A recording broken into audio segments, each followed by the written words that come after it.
له ونشهد أن لا إله إلا الله وحده لا شريك له ونشهد أن سيدنا ونبينا ومولانا محمدا عبده ورسوله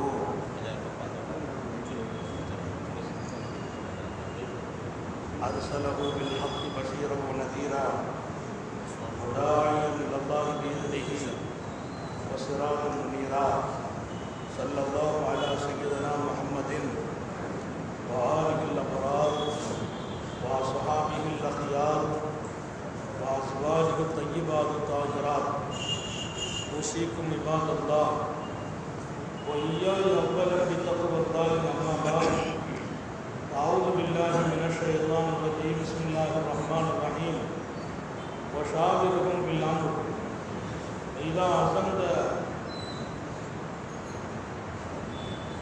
فتوكل على الله وقال نبي الله صلى الله عليه وسلم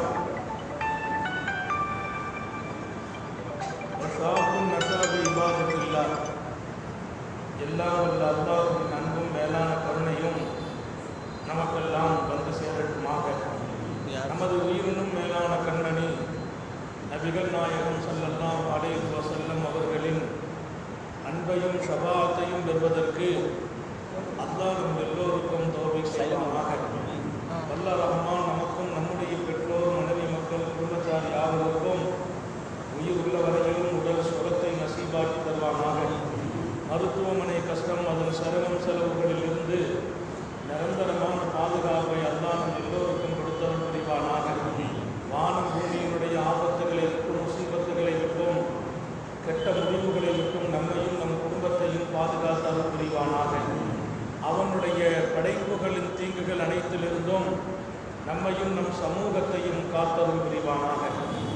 அல்லாஹ்வின் பேரருள் பாக்கியமான ரபியுல் அவ்வலின் மிகச்சிறந்த நாட்களில் நமது உயிரினும் மேலான கண்மணி சர்க்காரை ஆலம் ஸல்லல்லாஹு அலைஹி வஸல்லம் அவர்களின் அற்புதமான போதனைகளை உன்னத வழிகாட்டுதல்களை நினைவு கூறுகிற மிகப்பெரிய ஒரு வாய்ப்பினை அல்லாஹ் வழங்கியிருக்கிறான். அல்லாஹ் இதை உலகம் எங்கெல்லாம் இந்த சமூகம் ஆளுமோ அங்கெல்லாம் பயன்பெற தௌஃபீக் செய்வானாக. சங்கை மிக்கவர்களே, நமது வாழ்க்கையில் ஒரு பொற்காலம் தான் என்று சொல்ல வேண்டும். வாலிபத்தை போல் ஒரு காலம் இல்லை என்று சொல்ல வேண்டும். ஒரு கவிஞர் சொன்னது எனக்கு நினைவுக்கு வரும். மதரசாக்களுடைய பாட நூலில் இடம்பெறும். அலா லைத ஷபாப் யகூது யௌமா ஃபஉக்பிருஹு பிமா ஃபாலல் மஷீப். அவர் சொல்வார், வாலிபம் கடந்த பின்னால் அவர் படிக்கிறார் அந்த கவிஞர். அலா லைத ஷபாப் யகூது யௌமா, வாலிபம் மீண்டும் ஒரு நாள் திரும்ப வர வேண்டுமே, வாலிபம் மீண்டும் ஒரு நாள் திரும்ப வர வேண்டுமே. ஃபஉக்பிருஹு பிமா ஃபாலல் மஷீப், நான் முதுமையான போது உடம்பின் எல்லா பாகங்களிலும் வெள்ளை முடிகள் என்னை அலங்கரித்த அந்த கோலத்தை, அதில் நான் படுகின்ற சிரமங்களை வாலிபத்தில் ஒரு முறை சொல்லியாக்கி விடுவேனே என்று சொல்கிறார். வாலிபம் எனக்கு திரும்ப வறுமையானால் நரைபட்ட போது நான் பட்ட பாடை, நரைபட்ட போது நான் சந்தித்த சிரமங்களை வாலிபத்திடத்தில் ஒரு முறை சொல்லுவேனே என்று அவர் ஆதங்கப்படும் ஒரு செய்தியை மதரசாக்களின் பாட நூல்களில் படித்த ஞாபகம் உண்டு. ஒரு பொற்காலம், இதை இழந்தவர்கள் எல்லோருமே கவலைப்படுகிற ஒரு காலம். அல்லாஹ் நம்ம வாலிபத்தில் இன்னும் வரக்க செய்வானாக. நம்ம எல்லாரும் வாலிபர்கள் தான், அதில் சந்தேகம்லாம் இல்லை. என்ன நீங்கள் கோலத்தை பார்த்தா வயசான ஆளுன்னு நினைக்கிறேன். ஆனால் நான் உண்மையிலேயே வாலிபந்தாங்கிறதையும் சுப செய்தியாக சொல்கிறேன். அல்லாஹ் நம்ம எல்லாருமே ஹயாத்திலும் வாலிபத்திலும் வரக்க செய்வானாக. வாலிபத்தின் எந்த பகுதியையும் வீணாக்கிடக்கூடாது. நேற்றைய தினம் சொன்ன இந்த தலைப்பின் ஆழம் நிறைய இருப்பதால் இன்றும் தொடர்கிறோம். சங்கை மிக்கவர்களே, வாலிபத்தில் கையாள வேண்டிய பல்வேறு தன்மைகளில் ரொம்பவே யோசனையோடு நடக்க வேண்டும் என்று எழுதுகிறார்கள். எல்லா நற்பாக்கியங்களையும் ஒன்று சேர்க்க வேண்டிய ஒரு காலம். இந்த காலத்தில் நம்ம எதை ஒன்று சேர்க்கலையோ இன்னொரு காலத்தில் சேர்க்க முடியாது. இப்போ நம்ம உண்டாக்கி கொள்வதுதான் அடுத்த காலத்திற்கு உதவியாக தொழுகையிலிருந்து, வணக்கத்திலிருந்து, குணங்களிலிருந்து, பண்புகளிலிருந்து, நல்ல சேவைகளிலிருந்து, மகத்தான ஆற்றல்கள் அத்தனையையும் நாம் தேடி தேடி கண்டுபிடித்து நமக்குள்ளே உண்டாக்கி கொள்ள வேண்டும். நல்ல சேவைகளுக்குரியவர்களாக மாறணும். அல்லாஹ் நமக்கு தௌஃபீக் செய்வானாக. வாலிப காலத்தில் நம்ம எதை உருவாக்குறோமோ அது மௌத் வரைக்கும் நீடிக்கும். நான் மிகைப்பாக சொல்வதில்லை. சுன்னத்து தொழுகைங்கிறது முன்பின் சுன்னத்து, அவ்வாவின் தொழுகை, இஸ்ராக்கு தொழுகை, ஹஜ்ஜத்து தொழுகை, இப்படி சுன்னத்துகள் இருக்குது. இதையெல்லாம் நீங்க ஒரு காலத்துல போயெல்லாம் உண்டாக்க முடியாது. நான் மதரசாக்களின் காலத்துல உண்டாக்கினேன். என் உஸ்தாது பெருந்தகை அல்லாமா ஷம்சுல் ஹுதா ரஹ்மத்துல்லாஹி அலைஹி ஒரு நடமாடும் வழியுள்ளா. அவர்களின் வாழ்க்கையில் சுன்னத்துகள் இல்லாமல் இல்லை. எல்லா சுன்னத்தும் அவங்கள்ட்ட இருக்கும். அவங்க நடந்தால் சுன்னத். திரும்பி பார்ப்பார்களா? பெருமானார் எப்படி திரும்பி பார்ப்பாங்க? அப்படி மொத்தமா திரும்பி பார்ப்பாங்க. அவர்களின் செயல்கள் அனைத்திலும் சுன்னத்து நடமாடும் சுன்னத். இப்படி உஸ்தாது பெருந்தகை அல்லாஹ் அவருடைய மன்னரை பிரகாசமாக்குவானாக. அதர்த்தவர்களின் பணிவிடை, அதர்த்தவர்களிடத்தில் மண்டியிட்ட வாழ்க்கை, அங்கே இருந்து நாங்கள் கற்றதுதான் சுன்னத்து தொழுகை. முன் சுன்னத்தும் பின் சுன்னத்தும் மற்றவர்களோடு நடந்து கொள்கிற வாழ்க்கை முறைகளை எல்லாம் எங்கள் ஆசானிடத்தில் இருந்து கற்றோம். வாலிப காலத்தில் 18-19 வயதில் படித்த அந்த பாடம் இன்றைக்கும் வித்தரை விடுவதில்லை, முன் சுன்னத்தை விடுவதில்லை, பின் சுன்னத்தை விடுவதில்லை. இது 15 வயதில் உருவானது. அன்றைக்கு உருவானதை இன்றைக்கு நம்ம பயணத்தில் கூட விடுறதில்லை. கஷ்டமா இருக்கும், அலுப்பா இருக்கும். ஆனால் போய் இறங்கிய பின்னாலோ அல்லது வாகனத்தில் இருந்தபடி உட்கார்ந்த நிலையிலாவது சுன்னத்துகளை நிறைவேற்றுகிறோம். இது பழக்கம் வாலிபத்தில் ஏற்பட்டது என்பதை இங்கே நான் ரொம்ப பணிவோடு நினைவுபடுத்துகிறேன். இது ஒரு உற்சாகமான காலம். இங்கே கூடாதது என்று எழுதுகிற செய்திகளில் சோம்பேறித்தனம் கூடாது. வாலிபத்தில் சோம்பேறியாக இருப்பவர்கள் எந்த காலத்திலும் வெற்றியின் பாதைகளை நோக்கி நடந்தாலும் அந்த வாசல்கள் அடைக்கப்படும். அல்லாஹ் நம்ம எல்லாரையும் பாதுகாப்பானாக. நீங்க மட்டும் இல்ல, இந்த செய்திகளை நீங்க பாஸ் பண்ணணும், அனுப்பிக்கிட்டே இருக்கணும், நம்முடைய இளைய சமுதாயத்துக்கு கொண்டு சேர்க்கணும். இங்கே சோம்பல் ஆகாது, சோம்பேறித்தனம் கூடாது. எத்தனை தடவை திரும்ப திரும்ப ஒரு பணியை செய்ய முடியுமோ செய்து கொண்டே இருக்கணும். அன்றைக்கு எடுத்த முயற்சிகள் இன்றைக்கும் நான் இரவில் படுப்பதற்கு 12 மணி ஆகும். பொதுவாக ராத்திரி வெள்ளனை படுக்கணுங்கிற சுன்னத்து இருக்குது, நல்ல நடைமுறை. ஆனால் நாங்கள் 10 மணிக்கு மேலே தான் கிதாபு தூக்குறேன். 10 மணிக்கு மேலே கிதாபு எடுக்கிறேன். ஒரு காலம் கிதாபுகளை லைப்ரரியே வீட்டில் இருக்கும், இன்னைக்கும் இருக்குது. ஆனால் இப்போ அல்லாஹ் பெரிய சுன்னத்து, மிகப்பெரிய லேசு ரப்பு எடுத்து தந்திருக்கிறான். இன்னைக்கு சாதாரண கைபேசி உள்ளே இன்றைக்கு இங்கே எல்லாம் இருக்கிற 10,000 கிதாபுகள் உள்ளே இருக்குது. நம்ம இங்கே இமாம்கள் எழுதுவாங்க, ஒரு கிதாபில் போய் நீ உன்னுடைய வாழ்க்கையை தேடணும், நல்ல விஷயங்களை கற்றுக்கிடணும். கற்றுக்கொள்கிற காலம் இளமையின் காலம். நீ கற்றுக்கிட்டே இருக்கணும். அதில் போர் அடிக்குதா தப்புன்னு வேற ஒரு கிதாபுக்கு மாறிடணும். இன்றைக்கு அப்போதெல்லாம் பல கிதாபுகளை பக்கத்தில் கொண்டு வச்சுக்கிடுவோம். இப்போ அப்படி இல்லை, நெட்டில் போகிறோம், ஒரு செய்தியில் போயிட்டே இருப்போம். கொஞ்சம் அலுப்பாக இருக்குமா தப்புன்னு பட்டனை மாற்றி வேற தப்புன்னு அடுத்த கிதாபு வந்து விடுகிறது. இன்றைக்கு 10,000 கிதாபுகள். இரவிலே 10 மணிக்கு மேல்தான் எங்களது மறுமையை நோக்கிய பயணமே தொடர்கிறது. எங்களது இல்மின் வாசலே திறக்கப்படுகிறது. வீட்டில் கூட சொல்லுவாங்க 12 மணி ஆகிட்டேம்பாங்க. அப்போது நாங்கள் இதற்குள்ளே இருப்போம். நான் எதற்கு சொல்கிறேன்? இது உருவாக்குறது இளமையின் காலத்திலிருந்து அந்த சுறுசுறுப்பு. ராத்திரி 12 மணிக்கு மேலே தான் படுக்கிறோம், ஆனால் 3-3:30 மணிக்கு முடிச்சிடறோம். 7 மணி நேரம் தூங்கணும், 6 மணி நேரம் தூங்கணும் என்றெல்லாம் நடைமுறை. அது காலையில் கைகூடா இருக்கிறது.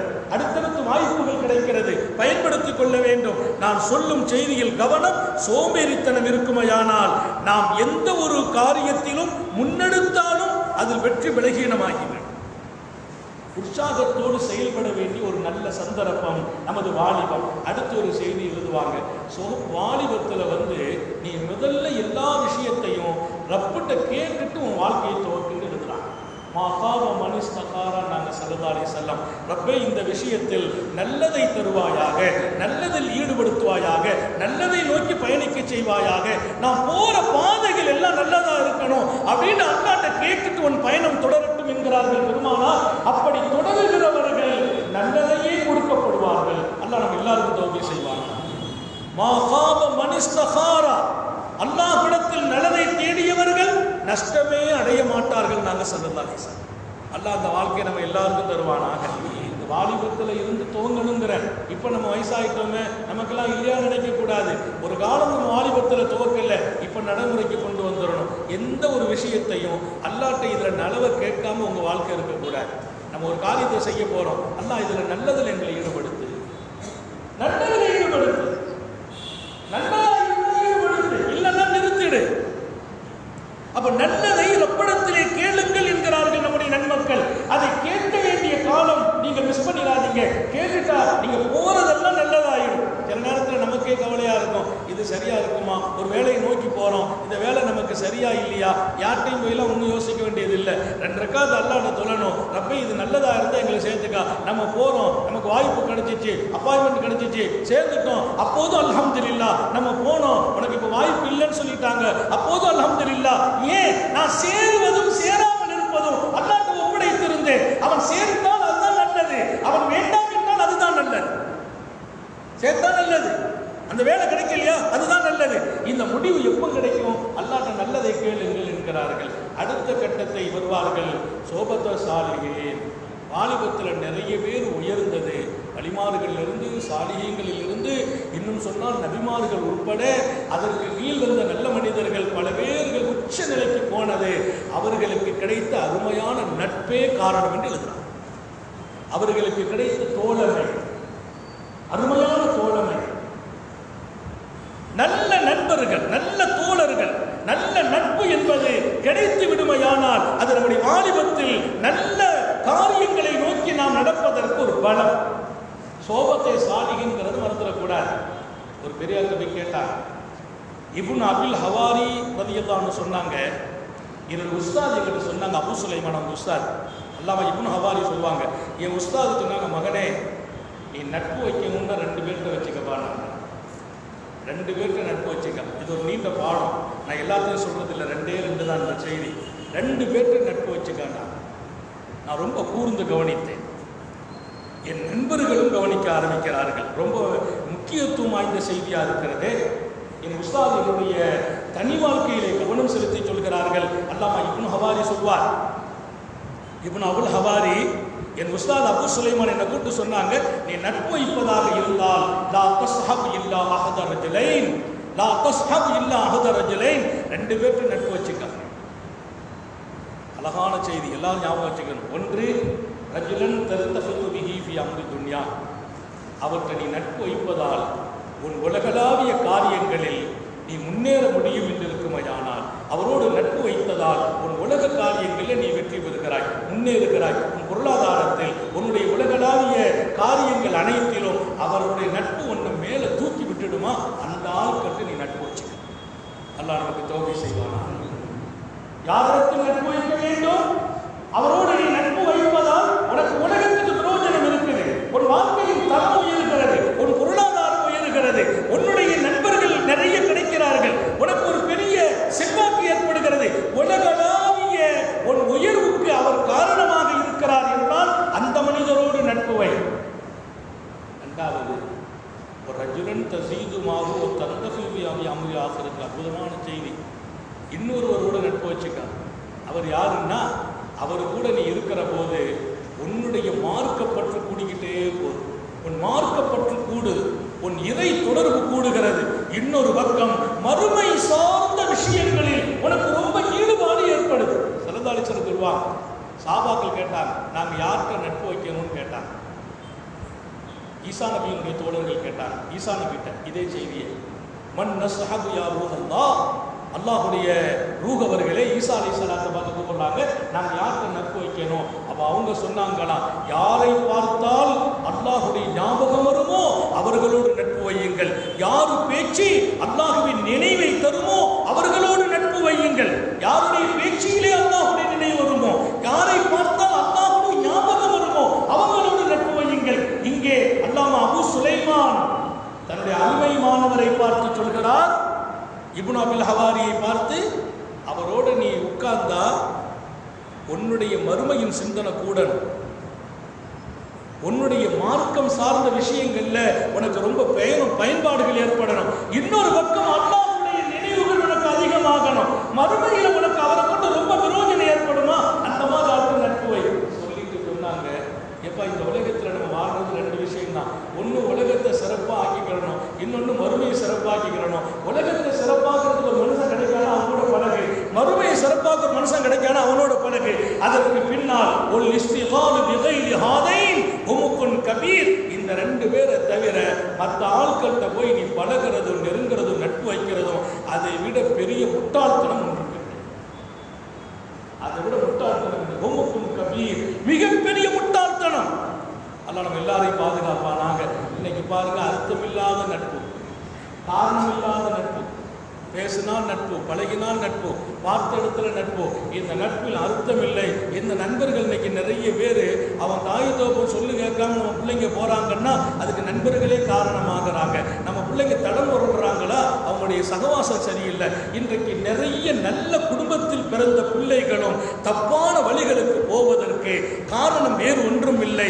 அவர்கள் பழக்கத்திற்கு எடுத்த நண்பர்கள் இவர்களை தகாத வழிக்கு எடுத்து செல்கிறார்கள். நட்பில் மிகப்பெரிய முக்கியம் இருக்கணும். ரெண்டு தான் நமக்கு தேவை. ஒன்று துன்யாவில் நல்ல நிலையில் இருக்கணும், மற்ற ஒன்று மறுமையில் நல்ல நிலையில் இருக்கணும். துன்யாவில் நல்ல நிலைக்கு கொண்டு போகிறவரோட நட்பு வச்சுக்கிற வாய்ப்பு இருந்தால் வச்சுக்கா, மறுமையில் நல்ல நிலையில் கொண்டு போகிறவரோட முடிஞ்சால் நட்பு வச்சுக்கா. இவங்க ரெண்டு பேரை தேவை, வேறு எதுக்கு நட்புன்னு கேட்குறான். இவர்கிட்ட போய் நட்பு வச்சா என்னுடைய கல்வித்தரம் ஒழியும், வை உன்னுடைய துன்யாவுக்கு மறுமைக்கு பயனளிக்கும். அவரோடு நட்பு வைத்தால் என்னுடைய பொருளாதாரத்தின் மேன்மை கிடைக்கும். நட்பு வை. தடம்புரலாத நட்பு அது உன்னை தவறான பாதைக்கு இட்டு செல்லாது. என் உஸ்தாது சொன்ன பாடம், ஒரு ஆசிரியர் இப்படிதான் இருக்கணும். என்னுடைய மாணவர்களுக்கு நல்ல வழிகாட்டுதலை தரணும், நல்ல நண்பர்களை தேர்ந்தெடுத்து கொடுக்கணும். அல்லாஹ் அப்படி ஆசானாக நம்மை கபூல் செய்வானாக. சந்தேகிப்பவர்களை உங்கள் நினைவுக்காக நான் தருகிறேன். இப்படிப்பட்ட நட்பும் மிக முக்கியம். ஒரு அழகான செய்தி நான் படித்தேன். ஹஜ்ரத் அபுல் ஆஸ் வரலாற்றின் பொக்கிஷம். அபுல் ஆஸ் வரலாற்றின் பொக்கிஷம். ஷாப்பன் மௌஃபூர ஷபா. இந்த உலகத்தில் அப்படி ஒரு வாலிபரை பார்க்க முடியாது. அவர் ரோட்டில் போனால் 4 பேர் திரும்பி பார்ப்பாங்க. வாலிபம்னு அப்படி இருக்கணும். அவர்கிட்ட அழகு இருந்துச்சான். இன்னொரு பக்கம் நிமிர்ந்த நடை, இன்னொரு பக்கம் உடல் வாட்ட சாட்டமான நிலை, இன்னொரு பக்கம் முகத்தில் விரிந்த விசாலமான சிரித்த முகம். ஒரு மனிதரை பற்றி வர்ணனை கிடைக்கும் போது தானே அதில் ஒரு ஈடுபாடு, ஒரு திரும்பி பார்க்கிற நட்பு. அதோட மையந்தூர் இலை, திடீர்னு ஒருத்தர் அவரை பார்த்தால் அவர் பயந்து போயிடுவார். அப்படி ஒரு தோற்றம், பார்ப்பவர்களுக்கு பயமளிக்கிற தோற்றம். அபுல் ஆஸ் வசத்தத் அலைஹி நிஅமத்துல் இலாலஹா. அந்த மகான் எழுதுவார், வசத்தத் அலைஹி நிஅமத்துல் இலாலஹா. அருட்கொடைகளும் நியாமத்துகளும் அதன் கொடைகளை அவருடைய வீட்டை பார்த்து திறந்து விட்டு கொண்டே இருந்தது. அவருடைய வீட்டில் பார்த்தீங்கன்னா அப்படியே அந்த நிழல் விழுந்துக்கிட்டே இருந்துச்சு. இந்த நிழல் நியாமத்துடைய நிழல். அல்லாட்டிருந்து எந்த நியாமத்து வந்தாலும் முதல்ல அவர் வீட்டுக்கு தான் வரணும். சுபஹானல்லாஹ். அல்லாஹ் நம்ம வீட்டு கதவுகளை திறந்து வைப்பானா. அந்த நியாமத்து ஒரு மனுஷனுக்கு வந்துக்கிட்டே இருக்கணும். அதனால தான் பெருமானார் துஆ செய்தாங்க, அல்லாஹ்ட்ட யா அல்லாஹ் அஊது பிக்க மின் ஸவாலின் நியாமா. என்னுடைய வாழ்க்கையை நோக்கி, என் குடும்பத்தை நோக்கி, என் வீட்டை நோக்கி, என்னுடைய தனிநிலையை நோக்கி நீ அனுப்பி கொண்டிருக்கிற நியாமத்துகள் ரப்பே என்னை விட்டும் பிடுங்கப்பட்டு விடாமல் பாதுகாப்பாயா. யார் கேட்கிறா? ரசூல் ஸல்லல்லாஹு அலைஹி வஸல்லம். நியாமத்துகள் கிடைச்சிக்கிட்டே இருக்கணும். அந்த கிடைக்கிற நியாமத்து நின்று போயிடக்கூடாது. இன்னைக்கு செல்வாக்கா இருக்கிற அந்த செல்வாக்கு நின்று விடக்கூடாது. இன்றைக்கு கண்ணியத்தோடு இருக்கிற அந்த கண்ணியம் நின்று போயிடக்கூடாது. இது எல்லாமே நியாமத்து அவருடைய வாசலை நோக்கி விரித்து வைத்தது. அதன் நிழலை எப்படி அழகான வாசகம் பாருங்க. வசத்தத்து நிஅமத்து அலைஹி திலாலஹா. நிஅமத் அவருடைய வீட்டு வாசலை நோக்கி நிழலை விரித்து வைத்துக் கொண்டிருந்தது. அடுத்து பார்த்தா ஒரு மனுஷனுக்கு அரபு நாட்டில் மதிப்பு எதை கொண்டு கிடைக்கும்னா அவர் என்ன குடும்பம்னு கேட்பாங்க. குடும்பத்தில் பெரிய குடும்பமாக இருந்தால் ரொம்ப மதிப்பு. அவருடைய குடும்பத்தை பார்த்து நீங்க கேள்விப்பட்டீங்கன்னா அரபுலகமே போற்றுகின்ற குடும்பத்தில் பிறந்தார். அல்லாஹ் ஒரு மனுஷன் கொண்டு கொட்டுனா கொட்டிடுவான். நல்ல குடும்பம், நல்ல அழகு, நல்ல செழிப்பு, நிரப்பமான பொருளாதாரம், பார்ப்பதற்கு கம்பீரம் எல்லாம் இருந்த மாமனிதர் அபுல் ஆஸ் என்பவர். எவ்வளவு பெரிய மாமனிதர்! வியாபாரத்துறையில் அவருக்கு நிகர் ஒருத்தர் கிடையாது. கொஞ்சம் தெளிவாக சொன்னால், அரபு நாட்டு மக்காவில் தான் அவர் பிறந்தார். மக்காவாசிகள் என்ன பண்ணுவாங்கன்னா அவருடைய வியாபாரம் 2 தடவை தான் நடக்கும். ஒன்று கோடை காலத்தில் ஒரு கூட்டத்தை அனுப்பி அனுப்புவார். குளிர்காலத்தில் ஒரு கூட்டம், அவ்வளோதான். 2 தடவை சிரியாவை நோக்கி ஒரு முறை, யமன் தேசத்தை நோக்கி ஒரு முறை, 2 பயணம். 2 பயணத்தில் வியாபாரத்தை கொண்டு வந்துடுவார். மக்காவில் இருக்கிற நடுநிலை மக்கள் எல்லாம் தங்களுடைய காசை கையில் வச்சுக்கிறது இல்லை, அவர்கிட்ட கொடுத்துருவாங்களாம். என் பணம் 10,000 இருக்கும், இதோ என் பணம் 20,000 இருக்கும், அவர்கிட்ட கொடுப்பாங்க. ஏன் கொடுப்பாங்கன்னா அவங்கள்ட்ட சொல்லுவாங்க, நீங்கள் இதை உங்கள் வியாபாரத்தில் போடுங்க. இன்றைக்கும் பார்த்தா சில பேர் வியாபாரத்தில் நீங்கள் போடுங்கன்னு நம்ம பணத்தை கொடுக்குறோம், அவங்க வியாபாரத்தில் லாபத்தில் நமக்கு பங்கு தர்றாங்க. அதை செய்தாங்க மக்காவாசிகள். இவரை நம்பி கொடுத்தாங்க. கொடுத்ததற்கு 3 காரணம் இருந்துச்சு. என்ன காரணம்? லிஹிதுஹி வ சிதுஹி வ அமானத்திஹி. லிஹிதுஹி வ சிதுஹி வ அமானத்திஹி. அவர்கிட்ட 3 தன்மை இருந்துச்சு. ஒன்று, கூர்மையான சிந்தனை இருந்தது. எந்த தொழிலில் அவர் கால் வச்சு நஷ்டமாகல. அல்லாஹ் நம்ம எல்லாருக்கும் தௌஃபீக் செய்வானா. பணத்தை அவர்கிட்ட கொடுத்துட்டு நிறைய பேர் அவரை நம்பி இவரை நம்பி இன்னைக்கெல்லாம் நிறைய திடீர்னு சில சீட்டு கம்பெனிகள் திறக்கிறாங்க. பணத்தை கொடுத்துட்டு கடைசியில் அவன் நல்லா ஆயிரம், நம்ம எங்கேயோ போயிடுறோம். ஒரு 10 மாதம் கழிச்சு போனால் கம்பெனியை பூட்டி கிடக்குது. நிறைய பேர் ஏமாந்துட்டாங்க பணத்தை கொடுத்துட்டு. நீ 1 லட்சம் ரூபா கொடுத்தீங்கன்னா உடனே 10,000 சொல்லி ஒரு கூட்டம் கொஞ்ச நாள் நடந்துச்சு. நம்ம 1 லட்சம் கொடுத்த உடனே 10,000 லாபம். அடுத்த வருஷம் 2 லட்சம், அடுத்த மாசம் 20,000 கையில் தந்துருவாங்க. எல்லாம் டப்புன்னு பணத்தை கொடுத்தாங்க. ஒரு 4 மாசம் அப்புறம் மொத்த பணத்துக்கு வேட்டு வச்சாச்சு. 3 விஷயம் அவர்கிட்ட இருந்துச்சு. மொத்த பணத்தை அரபுகள் கொடுத்தாங்களா அவர்கிட்ட. அவருடைய வியாபாரத்தினுடைய வலிமை அல்ல, கூர்ந்த சிந்தனை. எதிலையும் அவர் நஷ்டமாக மாட்டார். அவர் நஷ்டமாகல நமக்கு என்னங்கன்னு கேட்குறீங்களா? 2வது வருஷத்துக்கு அவர் வாய்மை உடையவராக இருந்தார். உண்மையாளர். என்ன சொன்னாரோ அப்படி நடப்பார். வேற கவனிச்சங்க அபுல் ஆஸ் என்ன சொன்னாரோ அப்படி நடப்பார். 3வது அமானத்தி, நம்பிக்கைக்கு சொந்தக்காரர். நம்பி யாரும் கட்டு போனது இல்லை. இதுல பெரிய ஆச்சரியம் என்ன தெரியுமா? இவர் தங்கி இருந்த வீடு எங்கள் உத்தம நபி ஸல்லல்லாஹு அலைஹி வஸல்லம் வாழ்க்கைப்பட்ட கதீஜா வீட்டிலே தங்கியிருந்தார். கதீஜா யாரு தெரியுமா? இவங்களுடைய பெரிய தாயார். இவங்க உம்மாவும் கதீஜாவும் அக்கா தங்கச்சி. கதீஜா நாயி இவங்களுக்கு உம்மா, சின்னம்மா. கதீஜாவுடைய அன்பு கிடைத்தது, பாசம் கிடைத்தது. கதீஜா பிராட்டியாரை மாணவி திருமணம் செய்த போது நபியின் அன்புக்கு சொந்தமாகிறார். பெருமானாருக்கு இவர் மேல ரொம்ப பிரியம், உள்ள பிரியம். அப்ப இஸ்லாம் கிடையாது, ஈமான் இல்லை. எந்த அளவுக்கு அந்த பிரிய முத்தி போச்சு. அவரை பார்த்தா அலுவலகத்தில் எல்லாரும் கைகட்டி நிற்கிற அளவுக்கு செல்வாக்கு இருந்தது. நபி ஸல்லல்லாஹு அலைஹி வஸல்லம் அவர் மீது கொண்ட பிரியம், கதீஜா அவர் மீது கொண்ட பிரியம், அவரிடத்தில் இருந்த கூரிய சிந்தனை, இன்னொரு பக்கம் நம்பிக்கை தன்மை, இன்னொரு பக்கம் உண்மையான வாழ்க்கை. ஹத்தாவுடைய ரசூல் முடிவெடுத்தார்கள், என் மகள் ஸைனபை நான் அபுல் ஆஸுக்கு கொடுக்கிறேன். ரசூலுல்லாஹ்வுடைய மகளை நிக்காஹ் செய்தார். பெருமானாருடைய மகளை. காலம் போச்சு, உருண்டுகிட்டே போச்சு, முடிஞ்சிச்சு. ஒரு காலம் இஸ்லாம் வெளியாகுது. இஸ்லாம் வந்தபோது முதல்ல களிமா சொன்னது கதீஜா, 2வது களிமா சொன்னது ஸைனபு தான், இந்த அம்மா தான். அப்புறம் உம்மு குல்சும், அப்புறம் ருக்கையா, ஃபாத்திமா. பெருமானாருடைய 4 பிள்ளைகள் களிமா சொல்லிட்டாங்க. ஃபாத்திமா சின்ன பிள்ளை. பெருமானார் ஈமானை கொண்டு சொல்ற போது முதல்ல மனைவி, 2வது பிள்ளைங்க. நம்ம ஒரு விஷயத்துல நமக்கு அங்கீகாரம் நம்ம குடும்பத்தில் கிடைக்கும். அல்லாஹ் தௌஃபீக் செய்வானா. நான் இன்னைக்கு ஒரு விஷயத்தை சொல்றேன்னா முதல்ல நம்ம குடும்பத்தில் கிடைக்கும். உம்மத்தில் போய் தஹஜ்ஜத்தை சொல்றதுக்கு முந்தி நான் வீட்டில் சொல்வேன், பிள்ளைகளை எழுப்பி தஹஜ்ஜத்தோட சொல்வேன். ஏன்? நீங்க அங்கீகாரம் தரணும். பிள்ளைங்கள்ட்ட வரணும் அங்கீகாரம். அல்லாஹ்வுடைய தூதரின் நுபுவத்தின் செய்திக்கு முதலில் இசைந்தது அன்னை கதீஜா, அடுத்தடுத்து அன்னை ஸைனப், அன்னை உம்மு குல்சும், அன்னை ருக்கையா, குட்டி புள்ள, செல்ல புள்ள ஃபாத்திமா, 2-3 வயசுக்குள்ள தான் அது. உடனே களிமா சொல்றாங்க எல்லாரும். ஆனா என்ன ஆச்சுன்னா அபுல் ஆஸ் அவர் இஸ்லாத்துக்கு வரல. ஸைனபின் அன்பு கணவர், இவ்வளவு பாசம், நபியின் மீது பாசம், கதீஜாவின் பாசம், அவர் இஸ்லாத்தை ஏற்றுக்கிடல. அவர் ஏற்றுக்கிட விட மாட்டுக்காங்க அரபுகள் ஒரு பக்கம். ஏன்னா இவருக்கு ஒரு பெரிய செல்வாக்கு. இவரை வச்சு தான் அரபு நாடே இயங்குற அளவுக்கு எல்லா வியாபாரிகளும் எல்லா மக்களும் அவருக்கு பணத்தை கொடுத்திருக்கிறாங்க. நீண்ட வரலாறு. உங்கள் கவனத்திற்காக சொல்வேன், அல்லாஹ் இவரை விடவில்லை. இவர் ஸைனபின் தொடர்பில் இருக்கிறார். நபியின் மகள் கதீஜாவின் தொடர்பு, நபி பெருமானாரின் தொடர்பு.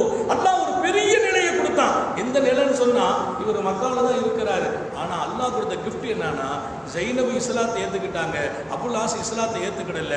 ஜைனபுக்கும் அபு ஆஸுக்கும் இருந்த பாசமும் அன்போ குறையல, உச்சகட்டமான பாசம்.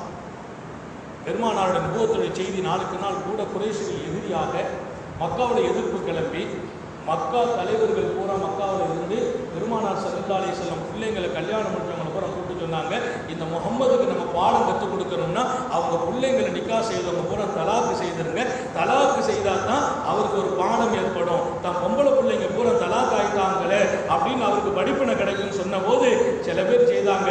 அபுல் ஆஸ் செய்ய மாட்டேன்றார். நான் ஜைனபை இழக்க முடியாது என்றார். மக்காவின் தலைவர்கள் தனிப்பட்ட முறையில் அவர் வீட்டுக்கு வந்தாங்க. வந்து சொன்னாங்க, நீங்க பெரிய மனிதர், செல்வாக்குள்ள மனிதர், பொருளாதாரம் நிறைந்த மனிதர், எல்லா வீட்டிலையும் உங்க சொத்து தான் உட்கார்ந்துகிட்டு இருக்குது, இப்ப நீங்க ஒண்ணு வேண்டாம், ஜைனபை விட்டுடுங்க, பிரிஞ்சிருங்க, உங்களுக்கு மக்காவில் எந்த குடும்பத்துல பெண்ணு வேணுமோ நாங்க தருகிறோம். அவர் சொன்ன ஒரே ஒரு வார்த்தை, மக்காவையே நீங்கள் கொடுத்தாலும், இல்லை இல்லை துன்யா, இந்த உலகத்தையே நீங்கள் கொடுத்தாலும் என் ஜைனபுக்கு பகரமாக ராகம். உலகத்தையே நீங்கள் கொடுத்தாலும் என் ஜைனபுக்கு அது பகரம் இல்லை.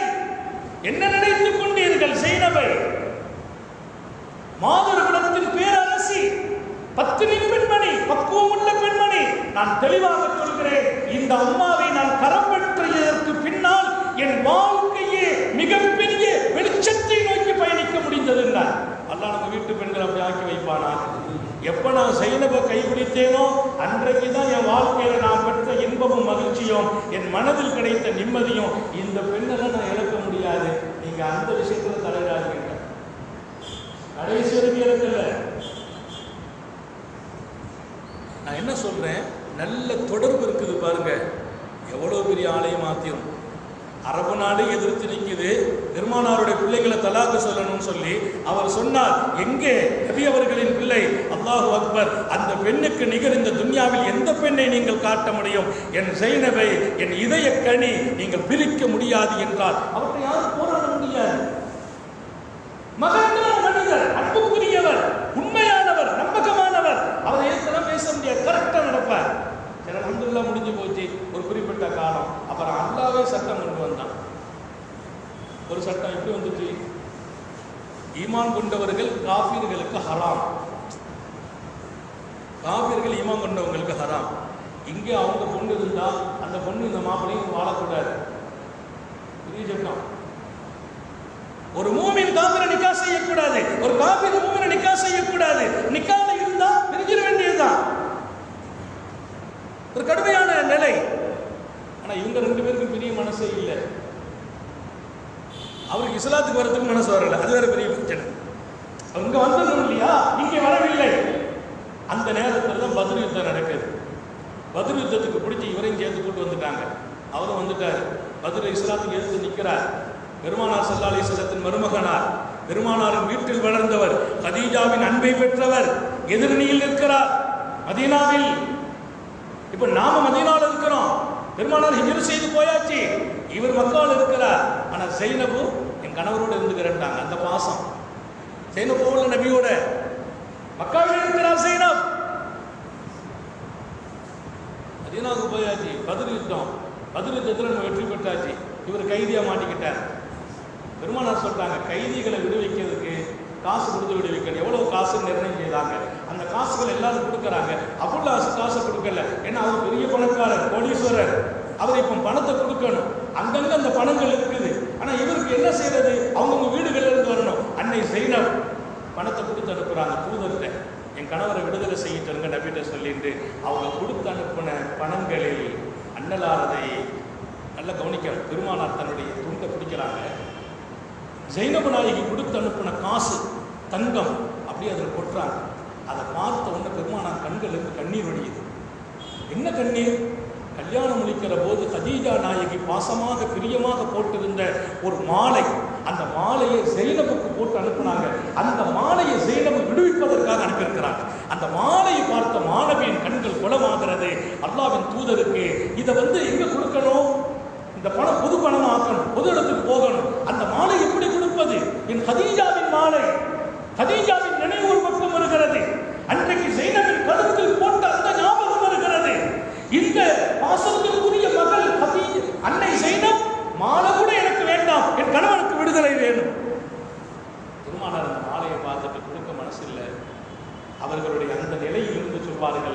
என் அன்பு தோழர்களே, என் மகள் ஜைனப் அனுப்பியிருக்கிறாள் அபுல் ஹாசன் விடுதலைக்கு. நீங்கள் கேட்டால் அத்தனையும் தந்து விடுகிறேன். நீங்கள் பிரியப்பட்டு வேண்டாம் இது ஜைனபிடத்தில் இருக்கட்டும் என்று சொன்னால் ஜைனபுக்கு இதையும் கொடுப்போம், அபுல் ஹாசனை விடுவிப்போம் என்று கேட்கிறார்கள் உத்தம நபி. அத்தனை தோழர்கள் மகிழ்ச்சி அடைகிறார்கள். நாயகமே, தாங்கள் கேட்டால் நாங்கள் செய்ய வேண்டும். வேண்டாம் இந்த மாலை, அன்னை கதீஜாவின் கழுத்தை அலங்கரித்துக் கொண்டிருந்த இந்த மாலையை தன் பாசமாக ஜைனபுக்கு கொடுத்திருக்கிறார்கள். எத்தனை நட்பு ஜைனபுக்கும் அபுல் ஹாசனுக்கும், இது நீங்கள் கொடுத்து விடுங்கள். அந்த நகையை அப்படியே கொடுத்து விடுதலை செய்கிறாங்க. வந்துட்டாரு, வாங்கிட்டு ஊருக்கு வருகிறார். பெருமானார் ஒரு நிபந்தனை சொன்னாங்க. அல்லாஹ்வுடைய கட்டளை வந்துச்சு, நீங்க போய் என் மகன் அனுப்பி வச்சிருங்க, உங்களை விடுவிக்கிறேன், நகையை திரும்ப தருகிறேன், என் மகள் ஜைனபை அனுப்பிடுங்க. ஏன்னா ஜைனபோடு இனிமேல் வாழ மார்க்க அனுமதிக்கிறார். அவருக்கு மனசு இல்லை. ஆனால் அவர் சொன்னார், நீங்கள் அனுப்ப சொல்வதால் எனக்கு பாசம் இருக்கிறது, அன்பு இருக்கிறது. ஆனால் அதையெல்லாம் விட மேலாக உங்கள் வார்த்தைக்கு நான் ரொம்ப இதயத்தில் சுமக்கிறவனாக இருக்கிறேன், அனுப்பி வச்சிடறேன். நபிக்கு ரொம்ப சந்தோஷம். ஏன் தெரியுமா? அவர் சொன்னா கரெக்டா இருக்காரு. அந்த பேர் அல்லாஹ் நம்ம எல்லாருக்கும் நசீபாக்குவானாக. அபுல் ஹாசனுக்கு வயசு என்ன? 25-30 வயதுக்கு சொந்தக்காரர் இளைஞர். அத்தனை வாய்மை, அத்தனை நேர்மை, அத்தனை ஒழுக்கம், அத்தனை கட்டுப்பாடு. அரபு நாட்டையே தன்னகத்துக்குள் கொண்டு வந்தார். எல்லா மக்களும் காசு பணத்தை கொடுத்து அவர்களுக்கு நம்பிக்கையை ஏற்படுத்திக் கொண்டார். அவர் சொல்வார், எனக்கு இத்தனைக்கும் காரணம் என் ஜைனபே காரணம் என்று சொன்னார். ஏன்னா எனக்கு அந்த ஜைனபுக்கு பின்னால்தான் என் வாழ்க்கையில் ஒரு புத்துணர்ச்சி ஏற்பட்டது, ஒரு நிறைவு ஏற்பட்டது. நம்ம வீட்டுக்கு வர்ற மனைவியை எல்லாம் அப்படி ஆக்கி வைப்பார். நானும் சொல்லுங்க, அதற்கு ரொம்ப காலத்துக்கு பின்னால் நாங்கள் சொல்லுங்க, யோசிக்கிறீங்க, ரொம்ப காலமாச்சு. இவங்க போய் என்ன அமைதி அங்கே எதிர்பார்க்கிறது? அல்லாஹ் நசீபாக்கி தருவானா? நான் நிறைவுக்கு வருவேன். இந்த செய்தியை, இது நீண்ட வரலாறு, ஆனால் சமூகம் தெரிந்து கொள்ள வேண்டும். உலகத்தில் யாரை பற்றி எல்லாமோ அறிந்திருக்கிறோம். எங்கள் நபியின் குடும்பத்து பெண்மணி அன்னை ஜைனப், அவரின் அருமை கணவர் அபுல் ஹாஸ், முன்மாதிரி இளைஞர். அப்படிப்பட்ட அந்த இளைஞருக்கு ஒரு பெரிய வரப்பிரசாதமாக அன்னை ஜைனப் இருந்த போது அல்லாஹ் எத்தனை பெரிய தொடர்பை கொடுத்தான். அவர் ஒரு கட்டத்தில் பெருமானாருடைய இந்த சட்டத்துக்கு பின்னால் மனைவி அனுப்புகிறாரு. அதில் கொஞ்சம் பிரச்சனை மக்காவில் கொஞ்சம் லேட் ஆச்சு. அப்புறம் கொஞ்சம் லேட் ஆச்சு, மக்கள் அனுமதிக்கல. கொஞ்சம் லேட்டாகி அனுப்பி வச்சுட்டார். வந்துட்டாங்க ஜைனப். இவர் வியாபாரத்தை நோக்கி சிரியாவுக்கு போறார். போயிட்டு மதீனா வழியா வர்றார். வர்ற போது பெருமானாருடைய படை இவங்களை பூரா கைது பண்ணிட்டாங்க. ரெண்டாவது வியாபார கூடத்துக்கும் பிடிச்சிட்டாங்க, சரக்கு கொண்டுட்டாங்க. அவர்கள் கைதியாக்கப்பட்டாங்க. ஏன்னா வரம்பு மீறி நம்ம எல்லையில் நுழைஞ்சதுனால கைதியாக்கப்பட்டாங்க. இவர் மட்டும் ஓடி போயிட்டார். அபுல் ஹாஸ் கைதியா பிடிபடலை, சரக்கு பூரா பிடிபட்டு போச்சு.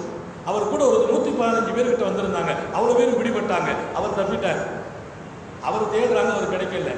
ராத்திரி 2 மணி அவர் தனியாக வர்றார். வந்து ஜைனபு, பெருமானார் ஸல்லல்லாஹு அலைஹி வஸல்லம் அவர்கள் பள்ளியில் போயிருக்காங்க. ஜைனபு வீட்டை தட்டுறார். தட்டி நான் அபுல் ஹாஸ் வந்திருக்கேங்கிறார். அந்த அம்மா உடனே கதவு திறந்து உள்ள விட்டு, நான் இப்போ வந்தது வரம்பு மீறி வரல, எனக்கு இந்த மண்ணில் பாதுகாப்பு தேடி வந்திருக்கிறேன். அன்னை ஜைனப் பாதுகாப்பு கொடுத்து உள்ள வச்சுட்டு பெருமானார் மஸ்ஜித் நபியில் சுபு தொழுகிறாங்க. சாபாக்கள் பின்னால் நிற்கிறாங்க. பெருமானார் சலாம் கொடுக்குறாங்க. அந்த அம்மா அங்கே நின்று சத்தம் கொடுக்க வீட்டில் நின்று, நபியின் தோழர்களே, நான் நபி அவர்களின் மகள் ஜைனபு சொல்கிறேன், அபுல் ஹாஸுக்கு நான் அடைக்கலம் கொடுத்திருக்கிறேன், நீங்கள் அடைக்கலம் கொடுக்க வேண்டும் என்று கேட்டுக்கொள்கிறேன். நான் அடைக்கலம் கொடுத்திருக்கிறேன். அவரை கைதியாக்குவதோ, பிடித்து கொண்டு வருவதோ, அவர் மீது நடவடிக்கை எடுப்பதோ நான் அனுமதிக்க முடியாது. நான் அல்லாஹ்வின் தூதரின் மகள், அவருக்கு அடைக்கலம் கொடுத்து விட்டேன் என்றார்கள். பெருமானார் ஸல்லல்லாஹு அலைஹி வஸல்லம் தொழுகை முடிஞ்சவங்க கேட்கிறாங்க, என் காதில் ஒரு சத்தம் விழுந்துச்சா, உங்க காதில் விழுந்துச்சான்னு கேட்டேன். சமீத்து கவுலன் வாந்து தஸ்மாவும், எனக்கு ஒரு சத்தம் கேட்டுச்சே, உங்களுக்கெல்லாம் கேட்டுச்சாங்கிறாங்க. ஏன்னா நபி என்ன நினைக்கிறாங்கன்னா, நமக்கு மட்டும் அல்லாஹ் போட்டுட்டானோ? சாபாக்கு ஜனம் எங்களுக்கு நல்ல கேட்டுச்சு. யார்? ஜைனப். சொன்னாங்க, என் மகள் அடைக்கலம் கேட்கிறார், நீங்க கொடுப்பீர்களா? கொடுக்கிறோம் நாயகமே. பெருமானார் வீட்டுக்கு வந்தாங்க. அபுல் ஹாஸை பார்த்தாங்க, நல்ல வாழ்த்து சொன்னாங்க ஜைனபிடத்தில், ஜைனப் அபுல் ஹாஸுக்கு பாதுகாப்பு கொடு, அக்ரிமி மஸ்வா, அவரை நல்ல சங்கைப்படுத்து, எல்லா சிறப்புகளையும் கொடு, ஒன்று மட்டும் அவருக்கும் உனக்கும் வாழ்க்கை மாத்திரம் ஹராம் என்றார். சங்கையோடு நடத்திக்கொள், அவருக்கு என்ன மரியாதை கொடுக்க வேண்டுமோ கொடுத்து விடு. உன் இதயத்தில் அவருக்கு இடம் இருக்கிறது, அவர் இதயத்தில் உனக்கு இடம் இருக்கிறது. ஒரு பெரிய திருப்புமுனை 2 பேர்களும்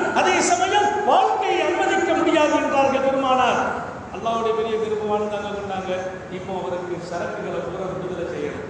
சாபாக்கு சொன்னாங்க, நாயகமே அபுல்லாஸுக்கு ஜெயினபு அடைக்கலம் கொடுத்த பின்னால அந்த 115 வியாபாரிகளை நாங்கள் வச்சிருக்க விரும்பல. அவங்க கொண்டு வந்த லட்சக்கணக்கான பொருள் சரக்குகள் இருக்குது, அதையும் நாங்கள் கொடுத்துட்றோம்னாங்க. பெருமானார் சந்தோஷப்பட அத்தனையும் கொடுத்து ஊருக்கு அனுப்புகிறாங்க.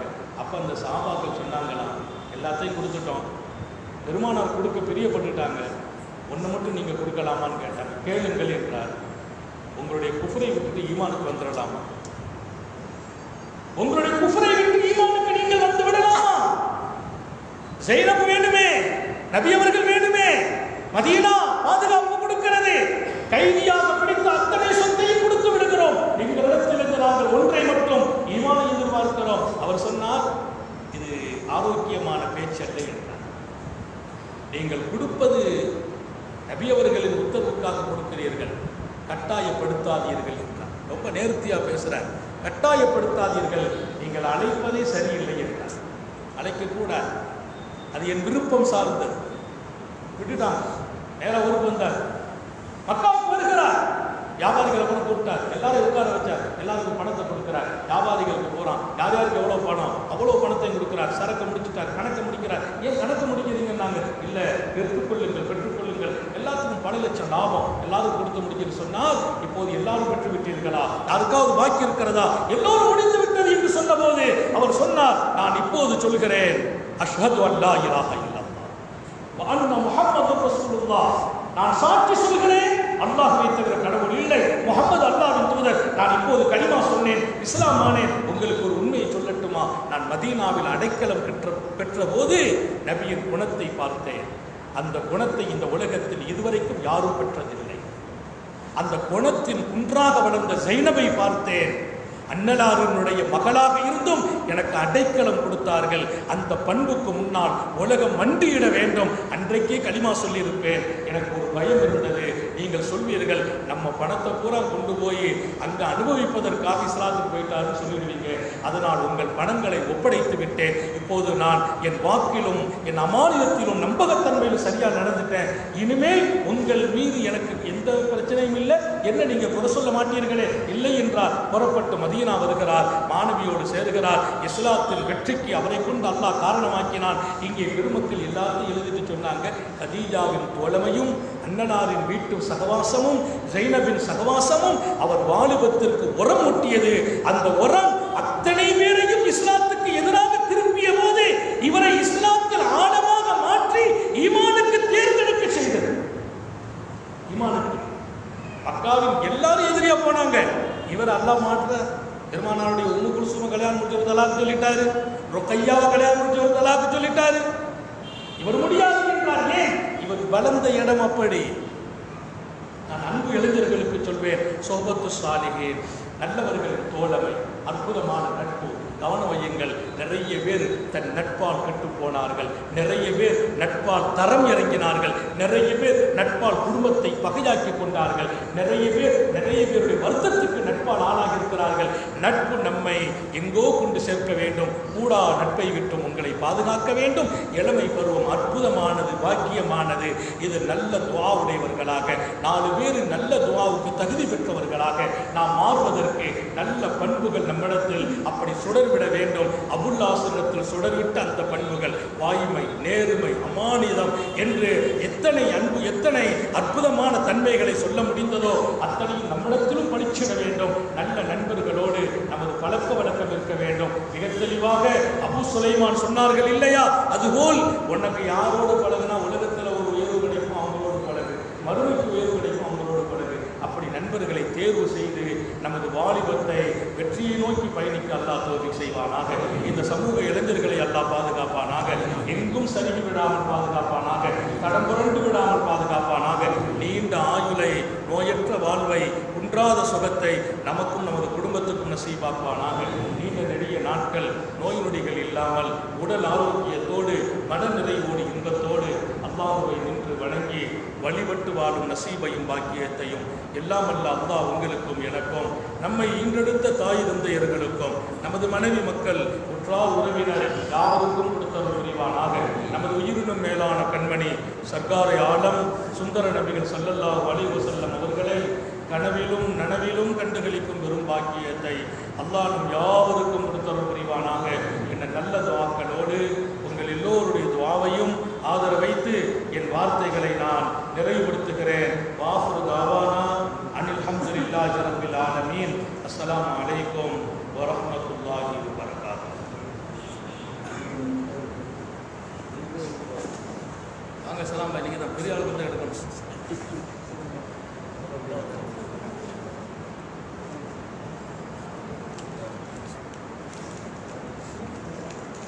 கேள்வி பதில் இன்ஷா அல்லாஹ். அடுத்து இன்னைக்கு உள்ள கேள்வி, பெருமானா ஸல்லல்லாஹு அலைஹி வஸல்லம் அவர்கள் நியமித்த மக்காவின் தலைமை நீதிபதி யார்? இத்தாத் இப்னு ஹுசைன். இத்தாத் இப்னு ஹுசைன் இல்லையே, இத்தாத் இப்னு அபி ஹுசைன். இத்தாத் இப்னு ஹுசைன், இந்த ஹுசைன் தான் ஹுசைன் போட்டுக்க மாதிரி இருக்கு. ஏன்னா நிறைய பேருக்கு இந்த பாதியில் அதாவது கிச்சு கிச்சின்னு சத்தம் கேட்குது, இறைச்சல் கொஞ்சம் பெண்கள் சொல்லுங்க. இல்லை இல்லை கரெக்டாக ஹுசைன் ஹுசைன் கொடுக்கலாம். அஹமது ஆஃப்ரீன் செல்வக்காதர். செல்வக்காதர் பறக்கத்தான திருப்பூட தெரியும், டெய்லி வந்துட்டே இருக்கு. அஹமது ஆபிதா ஆஃப்ரீன், அஹமது ஆஃப்ரீன் அனுப்பிவிடுங்க சார். என்னுடைய பாசத்திற்குரிய இந்த மஜ்லிஸின் பரக்கத்து நிறைந்த ஆரணி அவர்களின் அன்பு முதல்வர் ஹபீபுர் ரஹ்மான் அவர்கள் இதை வழங்குவார்கள். ஹபீபுர் ரஹ்மான்.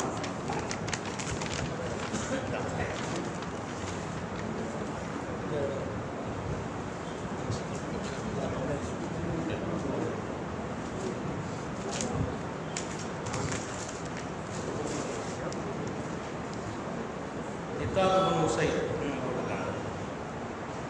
உமர் ரலியல்லாஹு அன்ஹு அவர்கள் பஸ்ராவின் தலைமை நீதிபதியாக நியமித்தது காப் இப்னு சுவைத் ரலியல்லாஹு அன்ஹு. அபுல் கலாம் ஆசாத் ஞானியாரப்பா சின்னத்தர் ஆசாத் மச்சான் யார் கல்பா மச்சான் கலா. இந்த வரிசை மரியாதைக்குரிய நம்முடைய காசியார் டப்பை சாஹிப் அவர்கள்.